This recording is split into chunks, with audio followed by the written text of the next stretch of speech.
Salve, salve família vascaína, tô na área para mais um vídeo. Se você está chegando aqui pela primeira vez e não me conhece, muito prazer, meu nome é Eduardo Júnior, tá vendo esse botãozinho vermelho aí, ó? Dá uma clicadinha aí para ajudar a gente a atingir nossa meta inicial de 1000 inscritos, então eu conto com a sua ajuda e a sua colaboração. Uma outra coisa que ajuda bastante também é você deixar seu like no vídeo, isso ajuda a gente a divulgar nossos vídeos aí na plataforma do YouTube. Ativa o sininho para toda vez que eu postar vídeo você receber as notificações e compartilhe o vídeo nos seus grupos de WhatsApp, Telegram que falam de Vasco, nas suas redes sociais, que isso ajuda demais também na divulgação. Né? E então o vídeo de hoje é para falar sobre o Guarim, rapaz. Eu vi aí a notícia, né, no Net Vasco da situação lá do Guarim, lá na Colômbia, né? Ele teve problemas extracampo de novo, né? Ele estava jogando pelo Milionário e de repente do nada surtou e pediu faltou treino, se eu não me engano, e pediu para não jogar mais pelo clube, e de repente, pouco tempo depois, a gente vê essas cenas aí do Guarim, né, um vídeo até forte, bastante forte, ele visivelmente alterado, não sei qual foi o motivo, a gente não pode falar nada sobre o motivo que levou ele a deixar ele alterado daquela forma que está no vídeo, né? Porque a gente não sabe de maiores informações, a gente só sabe ali pelo vídeo e pela notícia, mas estava visivelmente alterado, com a calça toda ensanguentada, né? E sendo preso pela polícia, e a gente fica eu particularmente, fico muito triste vendo uma notícia dessa, porque o Guarim, ele é um jogador de outro nível técnico, né? De outro patamar, né? É um jogador de seleção colombiana, um jogador de Champions League, jogando em alto nível, de Copa do Mundo. Então é um jogador que está numa outra prateleira, né? E que quando veio para o Vasco agregou demais. Em 3 partidas já mostrou que era bem superior tecnicamente, mesmo estando fora de forma, não estando no seu peso ideal, na sua forma ideal, mas a qualidade técnica dele era tão acima naquele time ali, que ele se destacava mesmo não estando em forma. E é um jogador que a gente lamenta muito, é um desperdício, né? É um desperdício. Você vê que o Vasco, nesses últimos anos, tiveram alguns jogadores mais ou menos da mesma prateleira ali, como o Nenê, né? Como o próprio Leandro Castan, quando veio da Europa, o Maxi Lopes. São jogadores que quando jogam algum tempinho na Europa, eles evoluem demais, tecnicamente, taticamente. Claro que cada jogador desse que eu falei, né, teve o seu destaque na Europa, uns mais, outros menos. O que eu quero dizer? Quando eles estão na Europa durante um tempo e voltam e vêm para o Brasil, né, existe uma disparidade técnica muito grande no futebol brasileiro para o futebol europeu hoje, né? E o que acontece? Eles se destacam. Se a gente for parar para analisar, por exemplo, o Nenê, que hoje está no Fluminense, quando voltou para o Vasco, né, era questionado demais, enquanto o Ederson, que foi para o Flamengo, foi chamado de novo Zico. No Nenê, a mesma mídia que chamou o Ederson de novo Zico, aqui no Nenê falava que ele estava velho, que tinha que ver o Nenê. No entanto, teve um destaque absurdo com a camisa do Vasco, mesmo sendo veterano, e hoje está aí se destacando com quase 40 anos com a camisa do Fluminense. Isso mostra a diferença, a disparidade de jogador que é, né? O próprio Maxi Lopes e o Castan, quando chegaram em 2018 naquele time que não caiu por milagre, né? A diferença, o salto de qualidade que eles deram no time e conseguiram ali com outros jogadores, na época o Pikachu se destacando, entre pouquíssimos jogadores conseguiram manter o Vasco na primeira divisão, né? Mesmo fato do Guarim. O Guarim, quando chegou, entrou no meio campo ali junto com o Raul, né? E com o Marco Júnior, e elevou ali a qualidade do meio campo, né? E o Vasco terminou o campeonato de forma mais tranquila, né? E a gente lamenta muito, Você pode, por exemplo, se você olhar para o nosso maior rival, que eles ganharam tudo em 2019 e vem ganhando aí em 2020 também, né? Por quê? Porque eles montaram um time com muitos jogadores de uma prateleira acima, nível Guarim. Por exemplo, o goleiro Diego Alves, que era destaque lá na Espanha, né?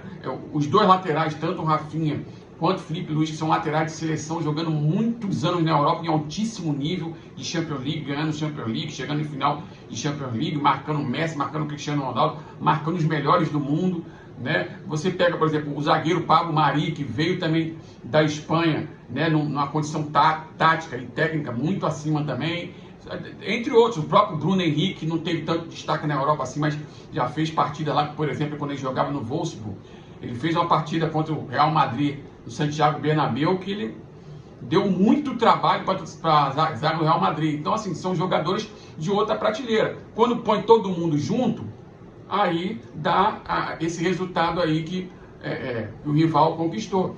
Trazendo para o Vasco agora, se o Vasco conseguisse trazer jogadores desse nível de Guarim, né, nessa condição, tipo, livre no mercado, mas com um nível técnico muito acima, de repente o time iria ser outro. Se o Guarim, por exemplo, permanecesse para 2020, de repente seria outro.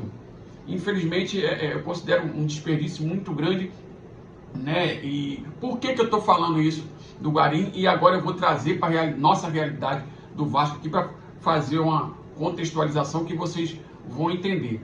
Que o problema do Guarim não é tático, não é técnico, não é físico. O problema do Guarim é mental. Então, para um jogador de futebol atingir um nível de rendimento satisfatório e competitivo, algumas variáveis precisam estar em equilíbrio. Que variáveis são essas?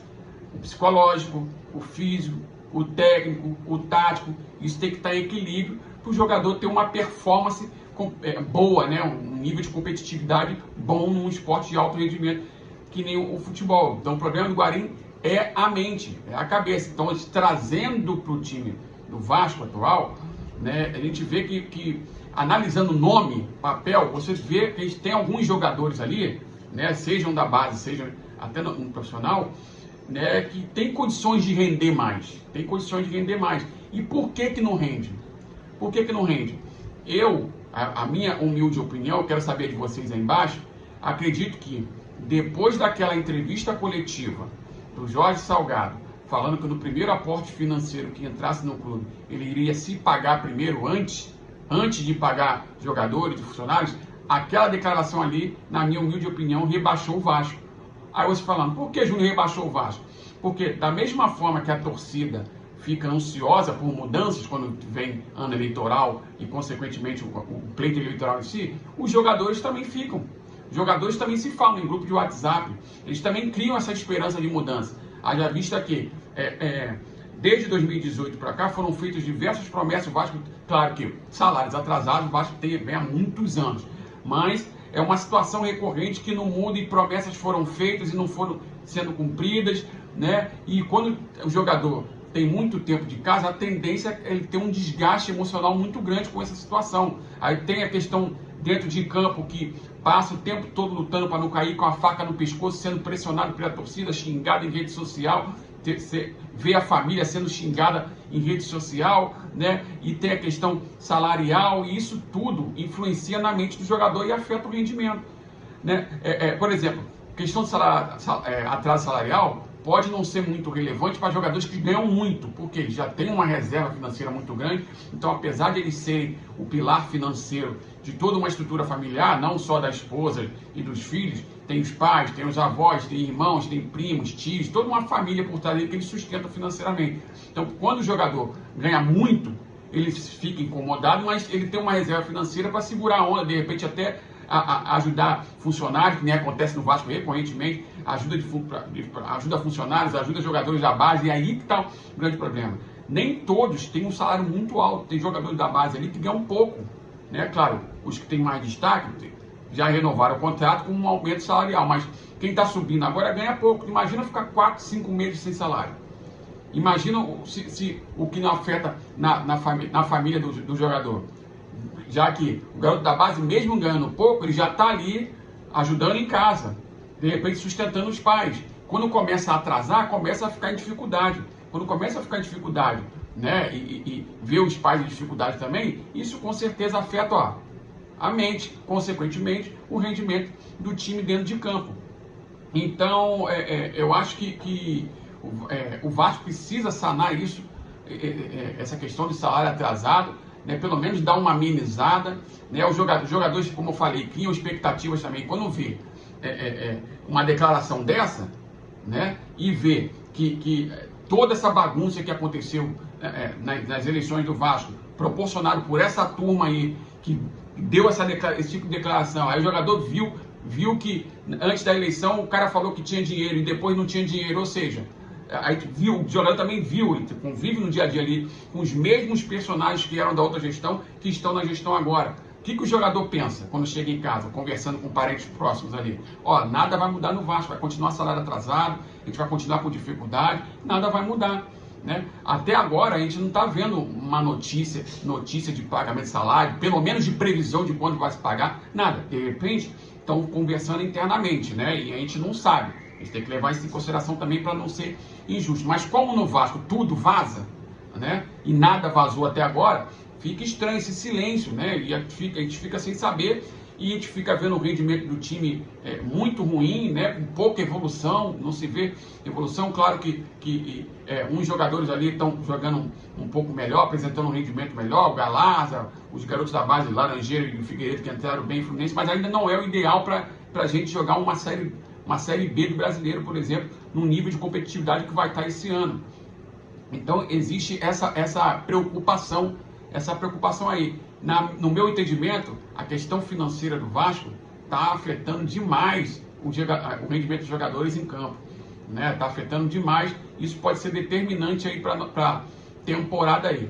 O que vão fazer, eu não sei. A gente fica de fora aqui torcendo e cobrando, né, para que sanem esse problema, ou pelo menos amenize, porque já são 4 meses de salário atrasado. Daqui a pouco sabe o que vai acontecer? Se surgir uma proposta para os jogadores aí, eles vão fazer que nem o Jordi fez. Estava ali, né, sem receber proposta, com salário atrasado, estava tudo normal.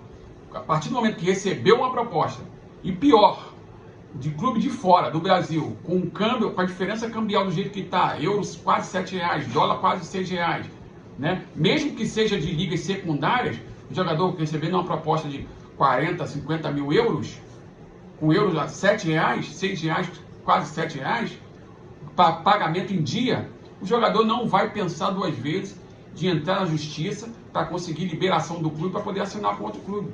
E todo juiz vai dar essa liberação, porque está na lei.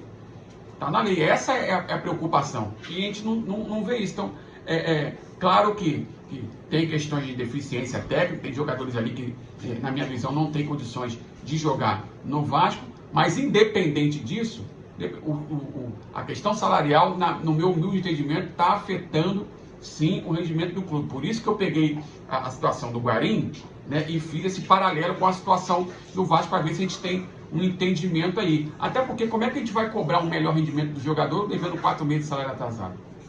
Não tem como, né? E aí, o que vocês acham disso aí? A questão extra-campo está influenciando no rendimento do time? Comenta aí embaixo, vamos debater. Vai passar na tela das nossas redes sociais, escreve lá para a gente bater um papo. Peço mais uma vez que você se inscreva no canal para ajudar a gente a atingir 1000 inscritos aí. Deixe seu like no vídeo, ative o sininho. Um abraço e até o próximo vídeo. Valeu!